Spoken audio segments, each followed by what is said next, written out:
Oi, gente, tudo bem com vocês? Meu nome é Ana Clara, sou estudante de medicina e hoje o assunto vai ser ultrassonografia pulmonar. Eu improvisei uma luz, não sei se vai dar certo, mas vai estar aqui, né?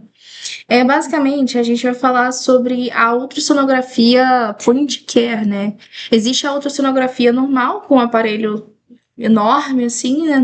Gigante que a gente tem, mas a ultrassonografia point care, né? Ela seria a ultrassonografia portátil que a gente tem.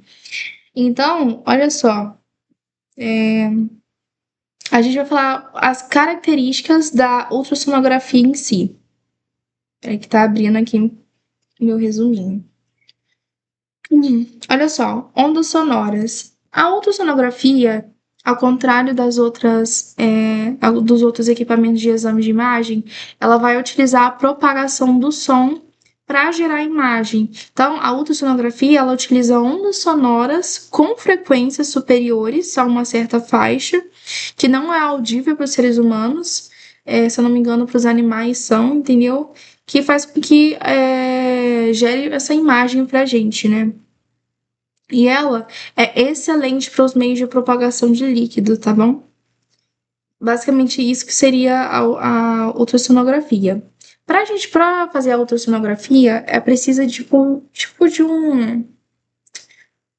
o nome certo é um transdutor, mas imagina como se fosse um controle, sabe? Então é um transdutor, é o equipamento que ele basicamente vai converter essas ondas sonoras em sinal elétrico que vai gerar a imagem que a gente tem. A ultrassonografia ela é muito boa porque ela permite que a gente visualize aquela imagem em tempo real que a gente tem. Então, olha só, imagem em tempo real permite a visualização de imagens em tempo real, possibilitando a observação de movimentos dos órgãos e dos tecidos durante o exame. Ela é um tipo de exame que não é invasivo, então não tem corte, não tem perfuração, não tem nada, é só você rolando ali por cima da nossa pele mesmo em si. E sobre a resolução de imagem é o seguinte: quanto maior a frequência que você tem a maior frequência sonora que você tem, melhor vai ser a imagem. Porém, quanto maior a frequência, menos você vai penetrar. Então, se você tiver uma frequência muito grande, ótimo, caramba, você vai ter uma imagem muito boa. Só que aí você vai conseguir só ver órgãos, vamos dizer assim, mais superficiais. Agora, se a frequência ela não for tão alta assim, vamos dizer, uma frequência menor, a imagem não vai ser tão boa, porém você vai conseguir penetrar órgãos, né? Então, vai conseguir ver mais órgãos mais profundos em si. E quais são as características assim importantes que a gente tem em relação à ultrassonografia point care, né? Point care, aliás, portabilidade, porque dá para você levar ela para os lugares, né? É pequena, então não tem como. É assim, essa point care é tipo um aparelhinho, um aplicativo que você tem no celular que você conecta o transdutor, entendeu? Então é portátil, dá para você é, utilizar ele em vários lugares, à beira-leito do paciente, por exemplo. Imediatismo, a imagem gerada de forma imediata, então tem como você. Isso é fundamental para você tomar decisões clínicas de emergência, né? Versatilidade, ela é utilizada em vários cenários, gente, desde trauma, monitoramento hemodinâmico, tromboembolismo venoso, punção venosa, sabe, entre outros, entre outras doenças pulmonares em si. Fundamental para a tomada de decisão rápida, primeiro que ela é portátil, segundo que ela tem a imagem em tempo real ali que a gente citou, e imediatismo, né, que você consegue realizar ela em vários cenários clínicos. Então, ela facilita você a tomar decisões que necessitam de um manejo clínico, decisões imediatas assim. Integração ao cuidado, ela seria basicamente um exame, ela é um exame complementar, então ela ajuda a complementar o diagnóstico do paciente, ajuda você, hoje a gente na aula, hoje foi junto com a ausculta pulmonar mais a ultrassom, então eu fui na aula de ultrassom, então assim, eu consegui resolver pelo menos de acordo com o caso clínico do paciente e a ausculta pulmonar. Mas assim, tá na dúvida, olha a ultrassonografia que ela já te dá a resposta, assim, do que você espera encontrar em determinada doença, sabe? Baixo custo, ela é barata em comparado aos outros equipamentos e ela é segura, né? Porque você não tem uso de radiação ionizante, ela é a propagação do som que a gente tem em si. Só que nem tudo são flores, a gente tem algumas limitações em relação a ela. A primeira limitação que eu falei foi em relação à resolução de imagem. Quanto maior a frequência, melhor a imagem, mas você vai conseguir só ver órgãos superficiais. E quanto menor a frequência, pior a imagem, mas melhor você vai conseguir ver órgãos mais profundos em si.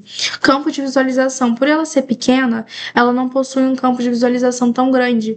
Então, as estruturas maiores assim que a gente tem, você não consegue ter uma ampliação dessa imagem, né? Então, ó, o campo de visualização pode estar mais restrito, o que limita a capacidade de avaliar grandes áreas ou estruturas complexas, tá? A interpretação também é uma grande limitação, porque convenhamos, né, gente? Eu, no meu modo de ver todo exame, de imagem é difícil você analisar. Então é aquilo, você tem que treinar com o olho. Então, para que você consiga interpretar bem as imagens, é necessário que você seja um profissional treinado para isso. Então, a interpretação das imagens pode ser mais desafiadora e depende fortemente da experiência do operador, o que pode levar a uma variação da qualidade do diagnóstico, tá? Outra coisa sobre a profundidade de penetração, já acabei citando, dependência do operador, então a qualidade da imagem final e o diagnóstico final depende muito da habilidade do operador que a gente tem de controlar o equipamento em si. E sobre o armazenamento, ele não tem um armazenamento lá muito grande, então acaba não permite você ter essa continuidade do cuidado com o paciente. Aí, sobre os tipos de condutores, a gente tem três tipos, que é o convexo, ou se não o curvo, o linear e o setorial, ou se não o cardiológico. O convexo, ou se não o curvo, ele é o seguinte, ele basicamente ele vai ter uma maior frequência, então ele vai gerar... Aliás, ele não vai ter uma maior frequência, ele vai ter uma menor frequência, ele vai ser mais lento, então ele vai gerar uma imagem muito ruim, porém tem como você penetrar, visualizar órgãos mais profundos. O linear, ele é o contrário, você tem uma frequência muito alta, você tem, ou seja, ele é muito rápido, melhor ver essa imagem, mas você vai conseguir só ver as estruturas superficiais, né? E o setorial, que é o cardiológico, ele vai ter uma velocidade intermediária e tem uma resolução, assim, boa em si. Aí, os transdutores que eu falei são esses daqui, ó. Não sei se eu vou conseguir mostrar. Aí, ó, esses aqui são os transdutores que a gente tem.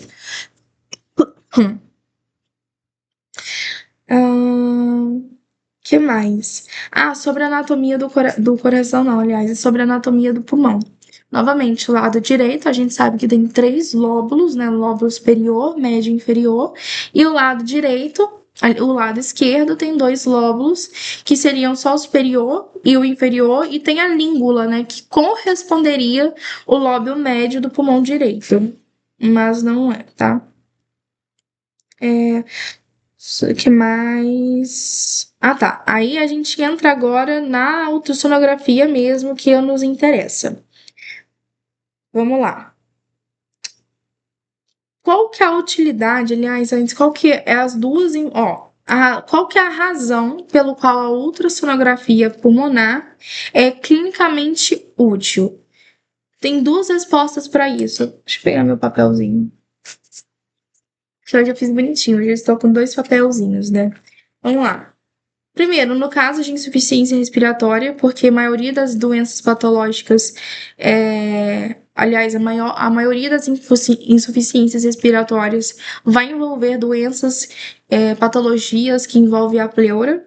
Então, nos casos de quando você tem uma insuficiência respiratória, onde o paciente está clinicamente doente, e por conta dessa condição ele não consegue ser encaminhado para outro exame, você consegue utilizar tem essa importância desse point care, né? Então, no caso, paciente com insuficiência respiratória que não consegue se locomover por conta da sua gravidade, tem como você usar nesse caso, justamente porque a insuficiência respiratória está muito envolvida com patologias pleurais em si. E o outro caso são que os padrões achados nas linhas, porque a gente vai ver que na ultrassonografia existe a linha A e a linha B, né? Os padrões dessas linhas que a gente tem, elas vão corresponder a diversos tipos de patologias em si, sabe? Então, os padrões achados na linha pleural se correlacionam com causas distintas de insuficiência respiratória. Ou seja, os padrões achados na linha da pleura em si, nas linhas pleurais, tanto A quanto B, vão se correlacionar com diversas patologias pulmonares em si, tanto que vai envolver a pleura quanto que vai envolver as vias aéreas em si, né? Então, como que a gente faz para obter essa imagem em si? Qual que é a posição do paciente? O paciente tem que estar em supino. O que seria a posição de supino? Seria basicamente decúbito dorsal, tá? Então, o paciente tem que estar em decúbito dorsal, o paciente ele pode estar com a cabeceira elevada, ou se não, até mesmo sentado, tá? Tem essa possibilidade em si. Então, 3 posições. Deitado em decúbito dorsal, sentado, ou se não, com a cama, a cabeceira elevada em si. Aí, como que a gente faz? Pensa que isso aqui, na minha mão, é o hemotórax, hemotórax não, o, perdão, o hemitórax que a gente tem. E a gente vai dividir ele em linha parasternal, linha axilar anterior, linha axilar posterior. Então, é como se fosse mais ou menos essa parte aqui, ó. A gente pegaria essa parte. Linha parasternal, linha axilar anterior e linha axilar posterior, mais ou menos aqui assim, sabe? Tem uma imagem aqui para vocês entenderem melhor.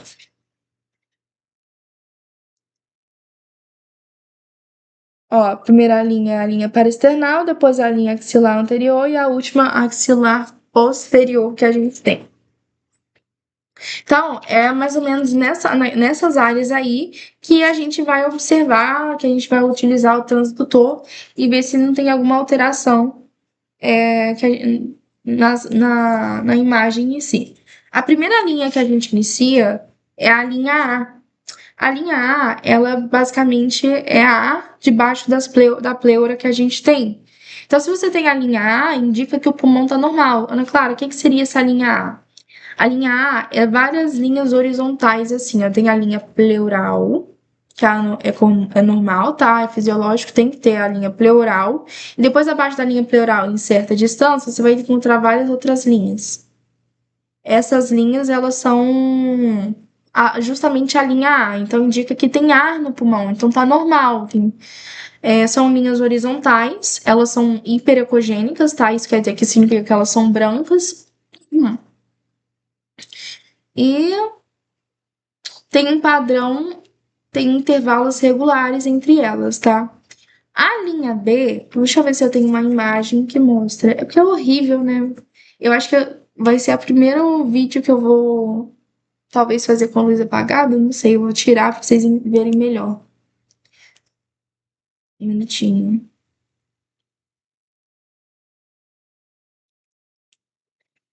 Quer ver? A linha A são essas linhas aqui, ó.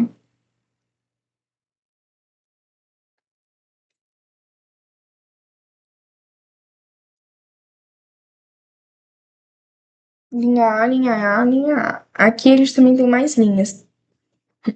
Da linha A.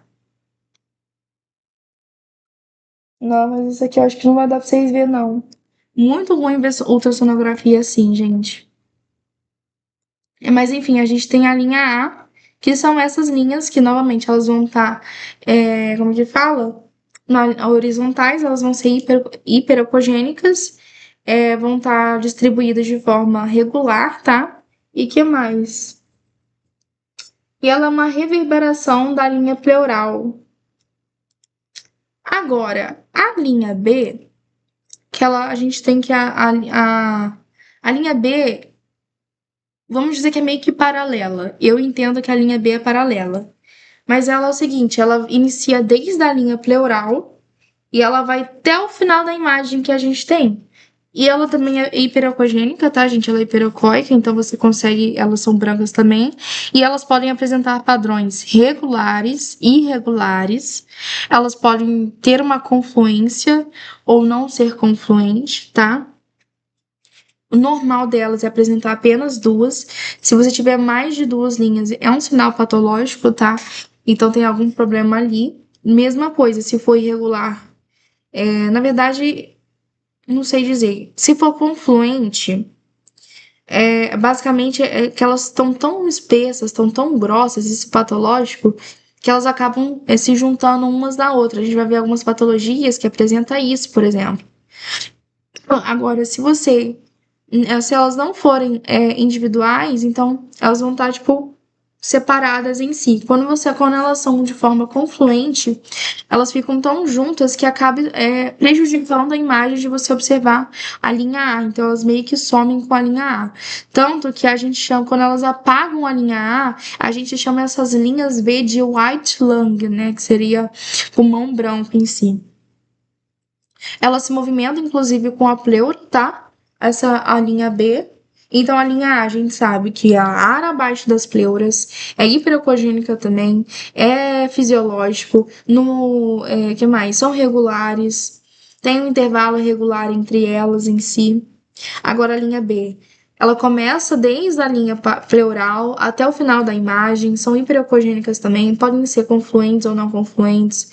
Vai apresentar o white lung, né, que eu havia citado, se for confluente. Se não for confluente, não apresenta isso. Elas se movimentam com umas pleuras, até duas, é normais, a mais que duas, indica provavelmente alguma patologia em si. O que mais? Aí a gente entra com a primeira patologia, que é a consolidação subpleural. Lembrando que a síndrome de consolidação é justamente aquela síndrome em que os alvéolos eles vão estar preenchidos por tudo, menos por ar em si, né? Então é como se aqui é a mesma coisa, essa consolidação subpleural. Então, como que é o primeiro achado clínico que a gente vai ver o quê? A linha pleural normal que a gente tem, ela vai estar irregular ou se não espessa. Então, a partir do momento que você observa, bate o olho e vê que a linha pleural está irregular, espessa, aumentada, você já sabe, opa, tem uma síndrome de consolidação aqui. Aí é claro que cada síndrome de consolidação, uma pneumonia, só vem pneumonia agora na minha cabeça, sabe? Um edema pulmonar, assim, tudo. Cada um tem sua característica em si, né? Então, a consolidação subpleural vai ter uma linha pleural irregular e espessa que indica processo inflamatório ou sinal infeccioso. E como que vai ter? Você vai ter presença de linhas B, tá? E pelo que eu tô vendo aqui na imagem, são 3 linhas B que apresenta. Eu não sei se é regra, tá? Mas as duas imagens mostradas aqui no slide apresenta 3 linhas B.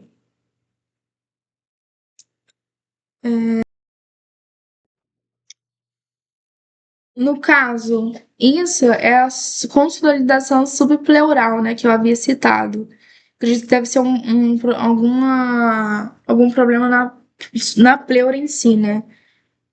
Agora, a gente tem a consolidação alveolar. Inclusive, deixa eu só pesquisar a diferença, peraí. Olha só, a consolidação alveolar e a consolidação subpleural, informações tiradas de chat GPT, tá?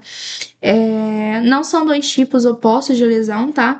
A consolidação subpleural geralmente é uma consolidação alveolar, mas descrita pela sua localização. Então, a consolidação alveolar descreve o padrão da lesão. Então, os alvéolos estão preenchidos por líquido, por pus, por sangue, por células em si, perdendo o ar. Então, na imagem aparece mais uma opacidade mais densa, frequentemente associada com broncograma aéreo. O broncograma aéreo, quando a gente no raio-x, ele é como se fosse, se eu não me engano, uma rede de pesca. Eu não tenho certeza, eu não lembro muito bem, porque eu não estudei ainda raio-x de tórax. Mas é como se fosse uma rede de pesca, onde você consegue, inclusive, até ver os brônquios em si, né? Aqui vai ser meio como se vários risquinhos presentes, por exemplo, no meio de uma linha B, eu acho. A gente vai ver sobre isso mais pra frente. E a consolidação subpleural, ela descreve onde essa consolidação está. Então, se ela está encostada na pleura, na periferia do pulmão, basicamente, sabe? Então, a gente tem isso. Então, como ficaria assim? Ui, que susto, gente, que susto, misericórdia. Como que ficaria essa síndrome dessa consolidação alveolar? Cara, esses dias foi o que? A vassoura caindo e eu levando um susto em vídeo, e agora é o celular caindo e eu levando um susto em vídeo, né? Então, a síndrome da consolidação alveolar é a perda completa da areação pulmonar, ou seja, do preenchimento alveolar, como na pneumonia e a atelectasia. Nesses dois casos, quando você tem essa consolidação, acontece uma situação que a gente fala que o pulmão ele está hepatizado, significa que o pulmão ele perdeu toda a sua areidade, que fala. Enfim, ele está parecido, semelhante ao fígado, sabe? Então, ó, o tecido ele fica ecogênico, ou seja, fica mais esbranquiçado, mais cinza, assim, e fica hepatizado. Pontos sobre na consolidação alveolar. Pontos hiperecóicos mostram broncograma aéreo e é possível até mesmo você ver os brônquios no meio do parênquima consolidado. A gente tem uma imagem aqui, inclusive, que realmente dá para observar aqui o presença de bronco aéreo. Então, se tem bronco aéreo, você sabe que é uma síndrome da consolidação. Bateu o olho, a linha pleural tá espessa, tá irregular, consolidação. Linha espessa, linha pleural tá espessa, tá irregular e apresenta broncograma, síndrome de consolidação que a gente tem. Então, assim, foi o que eu falei, na consolidação o pulmão perde o ar e fica semelhante ao fígado. E os brônquios, eles podem ser vistos porque ainda pode ter uma presença de ar ali circulando dentro deles, tá? Então, esse brônquio, ele aparece como pequenos pontos ou linhas brancas dentro da área consolidada. Então, assim, você vai ter geralmente uma área acinzentada, que indica que o pulmão está hepatizado. E dentro dessas áreas acidentadas, eu havia citado que estava junto com a linha B, né? No caso, eu acho que não tem presença de linha B aqui. Mas você consegue ver esses pontinhos, que é como. Não, não vou falar como se fosse, mas enfim, são essas linhas brancazinhas que a gente tem, que seria o broncograma aéreo. Eu acho que dá pra ver. Sabe? É mais ou menos isso, um broncograma aéreo. Então você sabe que você tem uma consolidação aqui. Aí, a gente tem o seguinte. A gente sabe que a pneumonia, ela é uma síndrome de consolidação, porque no lugar de ter ar dentro dos alvéolos, vai ter pus, vai ter células inflamatórias, sabe, em si. Então, a gente sabe que é uma síndrome de consolidação. A atelectasia, no caso, ela não vai ter ar dentro. Então, assim, também, eu acho que, se eu não me engano, a atelectasia, por mais que não tenha presença de ar e nenhuma outra substância, eu acho que ela ainda assim é uma síndrome de consolidação. Deixa eu ver aqui. Consolidação. Mas voltando. Então, para a gente diferenciar se tem uma pneumonia ou se é uma atelectasia compressiva, não é uma síndrome de consolidação, não, tá? É só um colapso pulmonar mesmo. Faz sentido, né? Porque não tem substituição de nada, não tem ar, não tem merda nenhuma. Então, assim, para você diferenciar uma pneumonia de uma atelectasia, por exemplo, compressiva, é necessário de dois sinais. É necessário você ter a presença de broncograma aéreo e, basicamente, o sinal do retalho. O que seria o sinal do retalho? Ali na linha pleural, essa linha pleural ela vai estar meio que com um buraco, um rasgado, assim, que indica. Deixa eu ver se na verdade, eu tinha.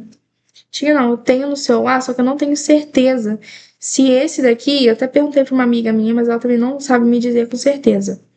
Mas talvez indicaria aqui se essa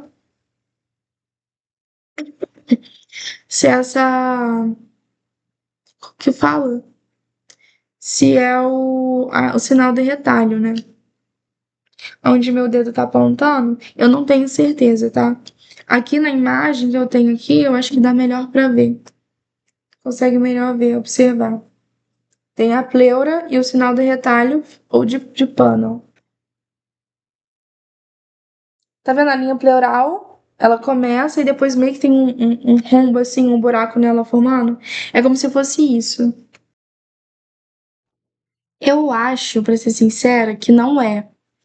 Porque por mais que você tenha um buraco preto ali, não tá, acho que desde a linha pleural, então não seria, acho que não seria. Mas enfim, o sinal do retalho, ele, ao invés da borda da consolidação ser lisa, ela fica irregular, né, que a gente tem.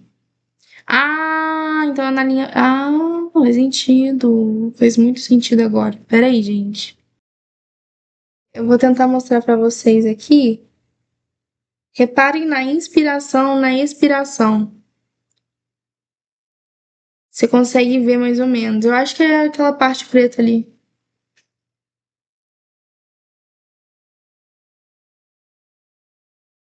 Deixa eu ver.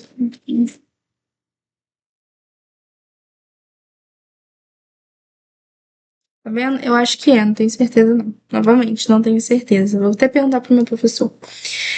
Enfim, então a gente sabe que para você diferenciar a pneumonia de uma atelectasia compressiva, é necessário ter esse sinal de retalho e, novamente, ter broncograma aéreo, né? Que nessa imagem eu nem me toquei se tinha, e tem muito broncograma aéreo, bastante, aliás. Que mais? Então a gente entra na parte. Ó, a pneumonia apresenta o sinal de retalho, que também pode ser encontrado como fractal, sim, sim, acho que é assim que se fala, ou se não, shred, sim, né? Em inglês, né, gente? Perdão, meu inglês não é lá muitas coisas. E o broncograma aéreo, ele se mexe com a respiração. No caso da atelectasia, você vai apresentar uma consolidação, assim, homogênea, né? Uma consolidação, no geral, sim, o fígado vai estar meio que, o pulmão vai meio que estar hepatizado, vai ter bordas lisas e um broncograma, e os broncogramas ficam parados. Vou até caçar aqui na internet. Eu queria achar uma imagem que mostrasse a diferença, mas eu não consegui achar. Eu sei que na consolidação, aliás, na atelectasia, né, você vai ter uma consolidação homogênea, mas você vai ter bordas livres, e no caso, o broncograma aéreo, no caso, ele não vai ser dinâmico, ele vai ser estático, ele vai ser parado, né? Porque na pneumonia, ele vai se mexer, esse broncograma aéreo. Tanto que no vídeo que eu mostrei, se você reparar, na inspiração e respiração, ele se mexe. No caso da atelectasia, não se mexe, porque você não tem ar ali, sabe? É... Eu acho que na pneumonia, você também consegue observar as linhas B. Eu vou até rever o vídeo aqui que eu tenho. Não vi linha B aqui. Sinto muito. Mas assim, gente, eu tô vendo ultrassonografia agora, né? Então a gente já sabe que, pelo menos, como se diferenciar de uma ultrassonografia, atelectasia de uma pneumonia, né? Aí a gente tem as síndromes intersticiais, né? Essas síndromes intersticiais são problemas em que vai envolver o espessamento do septo interlobular. Então, assim, quais que você vai ter? Você vai ter, por exemplo, uma congestão pulmonar, que seria basicamente o edema pulmonar, né, que a gente tem, uma pneumonia, uma doença respiratória aguda, como é? SRDA, esqueci a sigla agora, né? Mas é alguma coisa assim. Então a gente tem congestão pulmonar, pneumonia, ou senão essa síndrome de respiração da doença aguda, alguma coisa assim, síndrome de doença respiratória. Sei, não lembro a sigla. Consolidação subpleural anterior, fibrose pulmonar, pneumotórax e derrame pleural. Isso tudo vai causar basicamente um espessamento que você vai ter do septo interalveolar, né? Então, assim, quais são então as causas de você ter umas. Quais são as síndromes envolvidas? Quais são as doenças que vão causar esse espessamento do septo interalveolar? Edema pulmonar cardiogênico, que nem havia citado, que seria essa congestão pulmonar, pneumonia e fibrose pulmonar. No caso, o pneumotórax e o derrame pleural que havia citado, eles não se encaixam aqui. Na congestão pulmonar, você vai ter basicamente a linha B, ela vai estar bastante espessa e homogênea. Ou seja, elas vão estar separadas em quantidades homogêneas, né? Então, vai estar espessa, homogênea, então isso vai indicar um espessamento do septo interalveolar. Elas podem estar confluentes, tá? Na congestão pulmonar, congestão em si, sempre confluentes. Não é uma regra de geral, mas elas podem estar confluentes, ou seja, elas podem estar tão juntas que pode sumir com a linha A. Vai ter um maior comprometimento nas regiões inferiores, tá? Por causa que se é líquido, então líquido favorece a gravidade, então por isso que vai estar mais na região ali inferior. A linha pleural da pleura vai estar normal.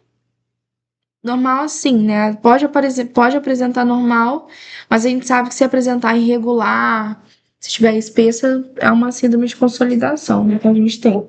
No caso aqui, se estiver normal, pode ser uma congestão pulmonar, mas a linha B, espessa, homogênea ainda e confluente, já sabe, né? A ausculta vai ter murmúrio vesicular universalmente audível, tá? Só que com presença de ruídos adventícios, que seria justamente o som crepitante, né? No caso da pneumonia, você vai ter as linhas B vão estar distribuídas de forma irregular, elas vão estar heterogêneas e espessas, tá? Novamente, no vídeo que eu mostrei para vocês, eu não vi linha B. Não vi mesmo, né? Mas foi o que eu falei, elas estão distribuídas de forma irregular. Nossa, mas eu só vejo aqui broncograma aéreo. Pelo menos nesse vídeo aqui, só consegui ver o broncograma aéreo. Então, na pneumonia é isso. Então, você vai ter linhas B distribuídas de forma irregular, né?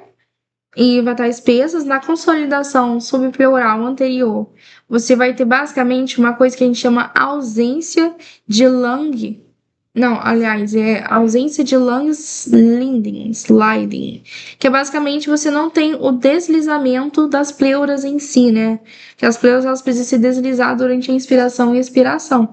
Então, basicamente é o seguinte,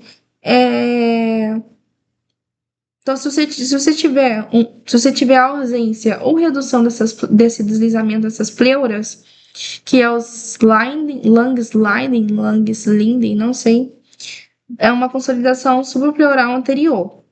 E a gente também tem a fibrose pulmonar. Na fibrose pulmonar, você novamente, linha B vai estar espessa, irregular, vai ter uma irregularidade na linha pleural, tá? A linha pleural vai estar espessa, vai ter o lung sliding, eles vão estar reduzidos, tanto aqui, ó, no pneumotórax. Eu tenho um vídeo de um pneumotórax, você vê a ausência desses lung sliding. Olha, esse lado aqui é o direito, o outro lado é o esquerdo. Se você reparar, a linha pleural, a linha A, ela consegue se mover bem. Agora, do outro lado, tá totalmente parado. Então, você tem um caso, o deslizamento tá ausente. Nossa Senhora. Nossa, vocês não vão conseguir ver. Não vão conseguir ver. Mas, enfim, né? Só que, o que acontece? Então, se você... Então, olha, se você tem Esse landslide, né, landslide, ele é fisiológico, tá? Ele é normal, as pleuras precisam se deslizar, então ele é fisiológico. Se você tem a presença dele, não exclui um pneumotórax, tá? Mas, normalmente, o pneumotórax, tanto que no vídeo que eu tenho ali, que tá parado do lado, é de um pneumotórax. Então, você já entende que no pneumotórax não vai ter justamente esse deslizamento das pleuras. Olha só, o Langslin é fisiológico, sua presença exclui pneumotórax, só que ele não confirma, quando tem a ausência dele, não confirma pneumotórax, mas ele indica um alerta. Pode ocorrer na intubação seletiva e na paralisia do diafragma, tá? O ponto onde as pleuras elas começam a se deslocar, a gente chama de lung point, o nome já é sugestivo em si, né? Ponto dos pulmões. E se você tem o lung point, mas a ausência do lung sliding indica um pneumotórax, tá? E a ultrassonografia ela permite justamente o monitoramento do pneumotórax, já que permite ver até onde ele está aumentado, tá? Pneumotórax, a ausência do lung slide, lung, sei lá, e das linhas B e presença de long point, tá? Aí a gente tem o modo M. O modo M na ultrassonografia é basicamente, porque assim, quando você enche o pulmão de ar, na inspiração, o pulmão ele se aproxima perto da cavidade torácica. Quando você esvazia, ele se afasta. Então, assim, a linha M é justamente para você ver a distância que está o pulmão da parede torácica. Só que quando você tem, por exemplo, um pneumotórax, é que a gente fala que o modo M normal é como se fosse uma praia e você vê a água do mar toda parada assim, no horizonte, sabe? De longe, quando você observa. Agora, quando você já tem um pneumotórax, vai aparecer um código de barras, vai estar todo rabiscadinho assim, sabe? Isso no pneumotórax no modo M. No derrame pleural, o derrame pleural é o seguinte, quando você, no modo M, no derrame pleural, você consegue ver a distância, né? E com isso você consegue ver o quanto está se aproximando na inspiração e quanto está se afastando na expiração. Então a gente tem até o sinal do sinusoide. O que seria esse sinal do sinusoide? É várias ondas assim, ó. Entendeu? Você tem o sinal do sinusoide, indica um provável derrame pleural, mas também tem uma coisa que a gente chama de sinal de jellyfish, que é basicamente a ponta do pulmão fica solta e fica igual uma água viva, né? Por isso o termo jellyfish. Eu acho que esse aqui tem como vocês verem. Vou catar aqui no vídeo que eu tenho para mostrar. Não é todo caso que aparece, né? Podia ser. Aqui, ó.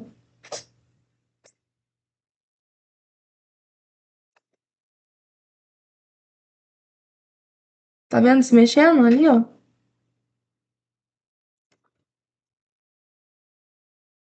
Show de bola.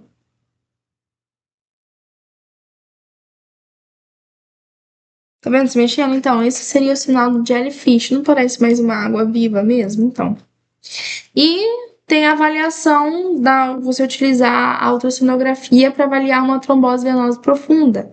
Assim, quando você tem um material, você vai lá, faz, pressionou ali perto da virilha, né? Para ver, vamos supor, a artéria femoral. Perdão, gente. Vamos supor o seguinte, né? Quando você tem a presença de um material ecogênico ali, um material branco, para você saber na parede do vaso, quanto mais ecogênico sugere, quanto mais branco, mais ecogênico, né? Sugere que tá saindo subagudo para um crônico. Quando você comprime a veia e a veia ela totalmente se colapsa, significa que não tem algum que a trombose, vamos dizer ali, vamos dizer que não é ali que está acontecendo. Agora, quando você comprime a veia, ela não se colapsa, então provavelmente indica que tem alguma coisa obstruindo ali. Tanto que a gente tem o sinal que é o sinal do rato, né? Que é sugestivo de você ter uma TEP, né? Um tromboembolismo pulmonar. Agora, ó, se você tem presença de linha AS, Aí tem o deslizamento do pulmão, slide lung, lung slide, lung sling. Associado à presença de sinais de uma trombose venosa profunda, indica provavelmente justamente um tromboembolismo pulmonar. E é isso, sabe? Tentei resumir o máximo possível. Amanhã eu provavelmente vou ter aula disso de novo. Vamos ver como que eu vou ir, né? É isso, gente. Um grande beijo e até a próxima.